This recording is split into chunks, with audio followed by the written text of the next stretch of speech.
Hola, ¿qué tal? Mi nombre es Carolina y para mí es un honor poder estar aquí y seguir el estudio que le estamos dando de la primera carta de Pedro.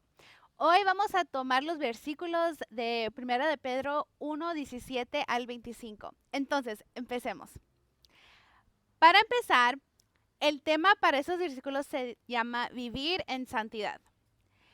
Y déjales cuento, cuando yo era niña, me imagino que todos también, a nosotros nos daba miedo o nos daba un temor a hacer cosas que no les iba a agradar a nuestros papás. ¿Por qué? Porque seguía un castigo, ¿verdad?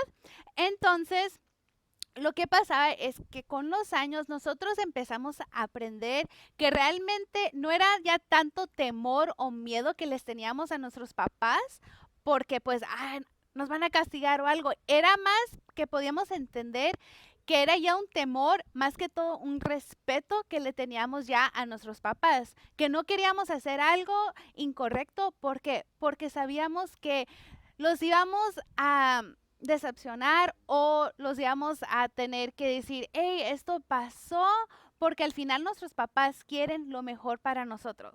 Entonces, empezando, Pedro nos habla de un temor reverente hacia nuestro Padre Celestial.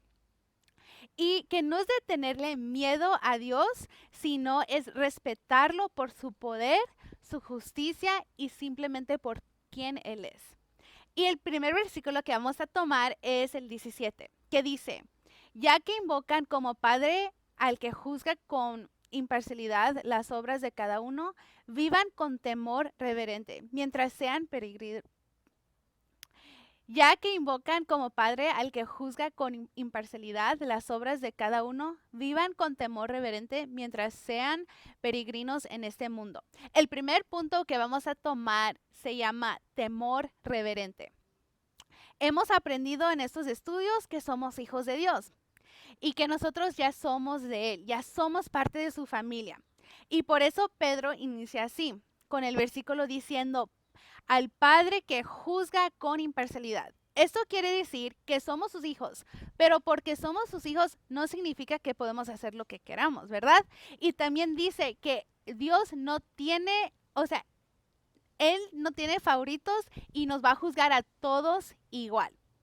No nomás porque uno sirve en un montón de ministerios o anda por todo el mundo con su ministerio y todo, no significa que Dios no lo va a juzgar como me va a juzgar a mí o a ti. A todos nos va a juzgar igual.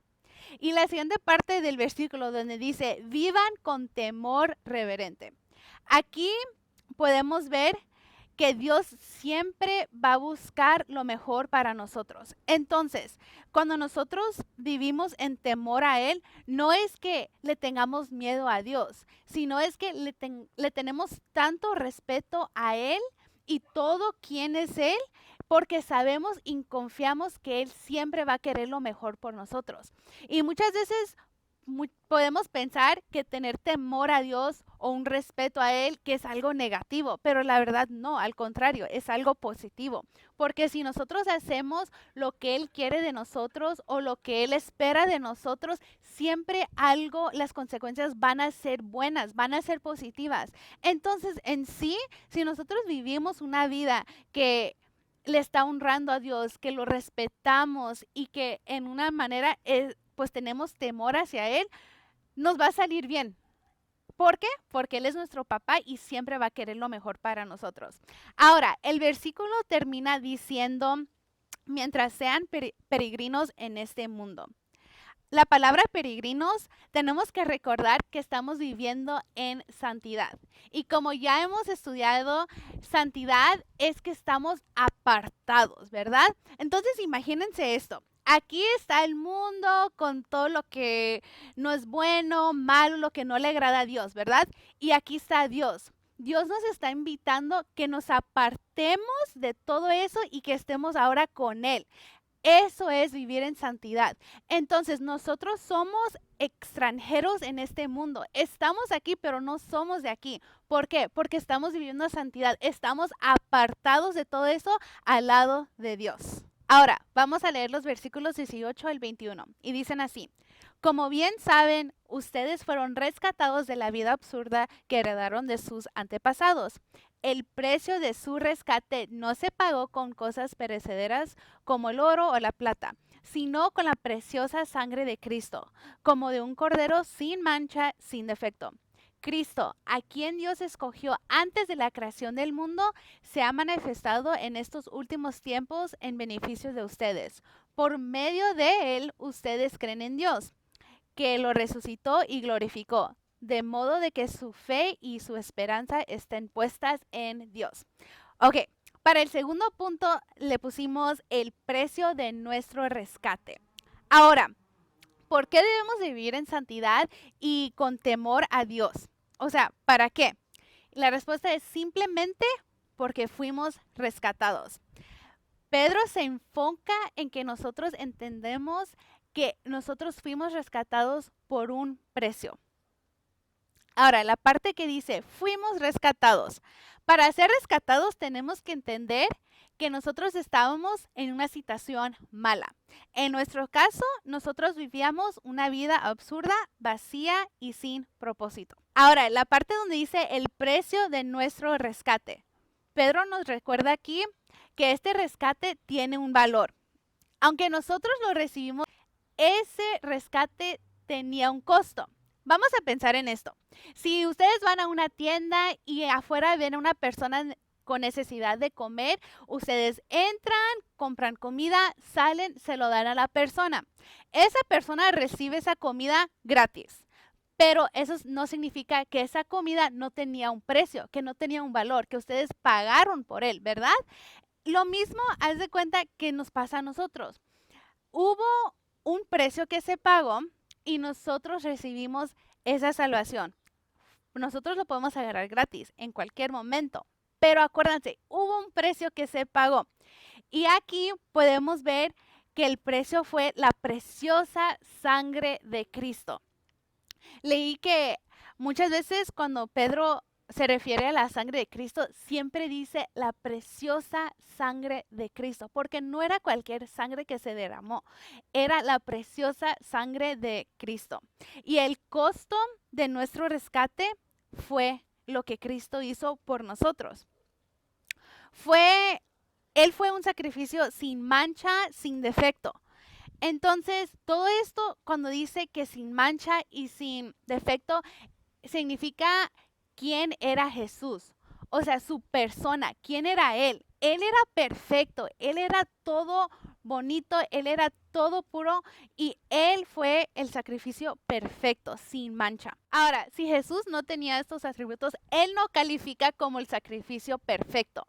Pero como sí los tenía, Él es el costo más perfecto y alto que hay de todos.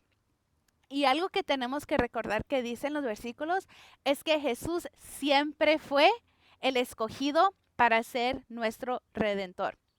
Antes de la creación, antes de todo, Jesús ya lo escogió a él.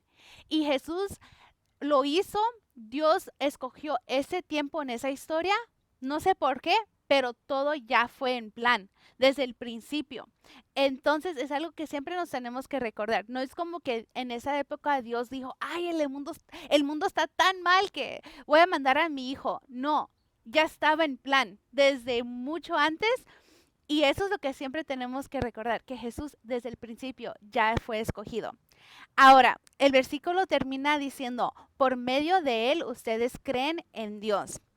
Cuando dice, por medio de él, por el acto de que Jesús resucitó y venció la muerte, nuestra fe y nuestra esperanza está basado en eso. Vamos allá a dar los últimos versículos, que son el 22 al 25, y dicen así: ahora que se han purificado obedeciendo a la verdad y tienen un amor sincero por sus hermanos, ámense de todo corazón los unos a los otros. Pues ustedes han nacido de nuevo, no de simiente perecedera, sino de simiente imperecedera, meditente la palabra de Dios que vive y permanece, porque todo mortal es como la hierba, y toda su gloria es como la flor del campo. La hierba se seca y la flor se cae, pero la palabra del Señor permanece para siempre. Y esta es la palabra del evangelio que se les ha anunciado a ustedes. Nuestro último punto que vamos a tocar es la palabra de Dios que vive y permanece. Ya que nosotros hemos sido salvos, estamos viviendo en santidad y pues ya todo ya estamos bien, ¿verdad? ¿Qué sigue? Vamos a tocar cuando el versículo dice, ámense de todo corazón los unos a los otros.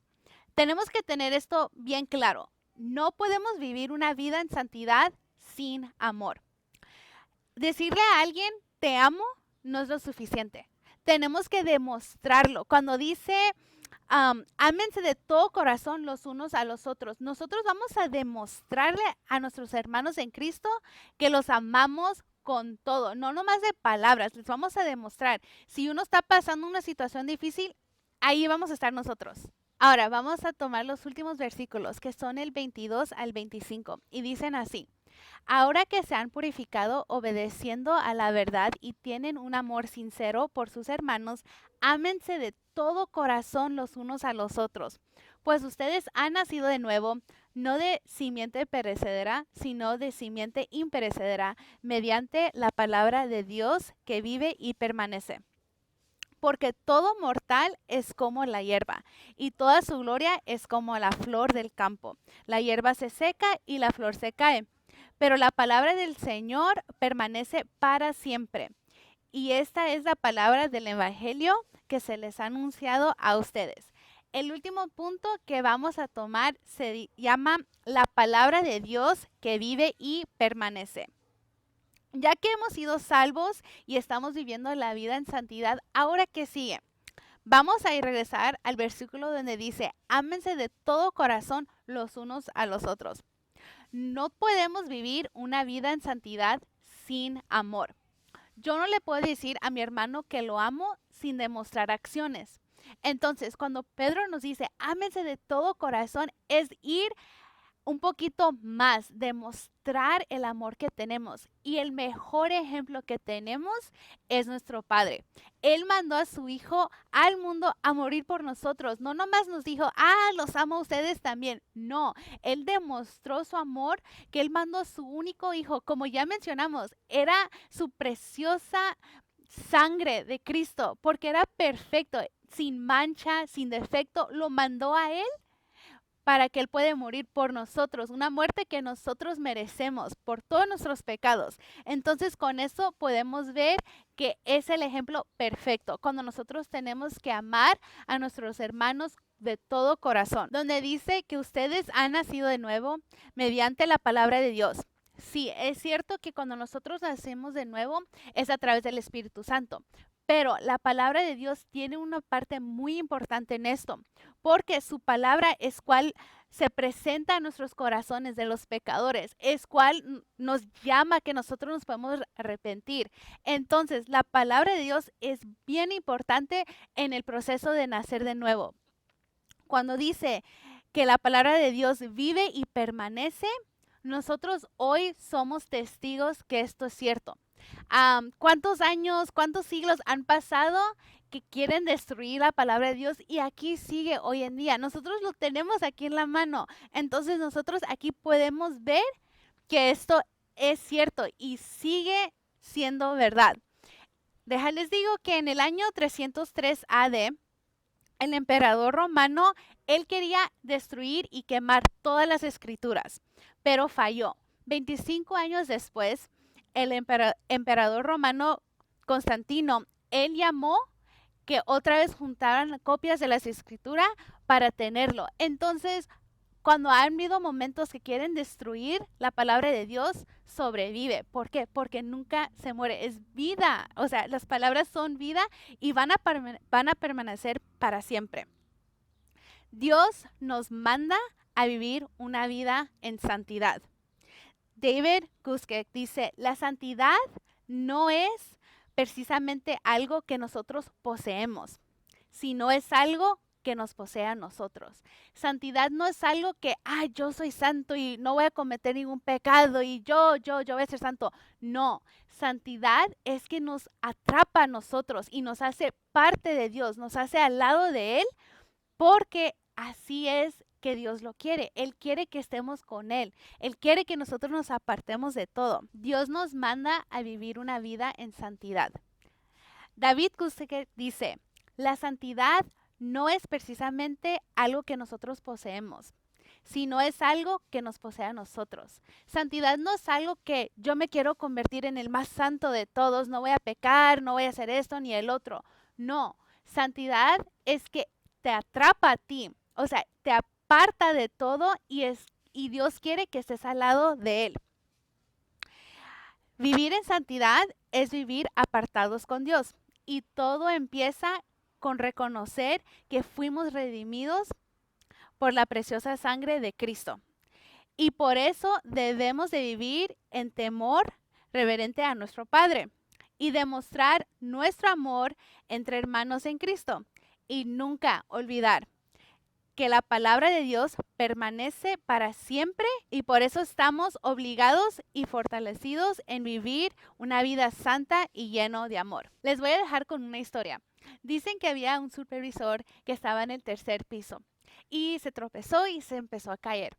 Al mismo tiempo había un hombre abajo que estaba viendo todo y el señor se iba a caer encima de él, pero en vez de moverse se quedó firme. Él recibió el golpe. El supervisor estuvo bien. Le salvó la vida, pero él quedó discapacitado. Como agradecimiento, el supervisor todos los días le decía que gracias y hasta le dio mitad de todo lo que él tenía.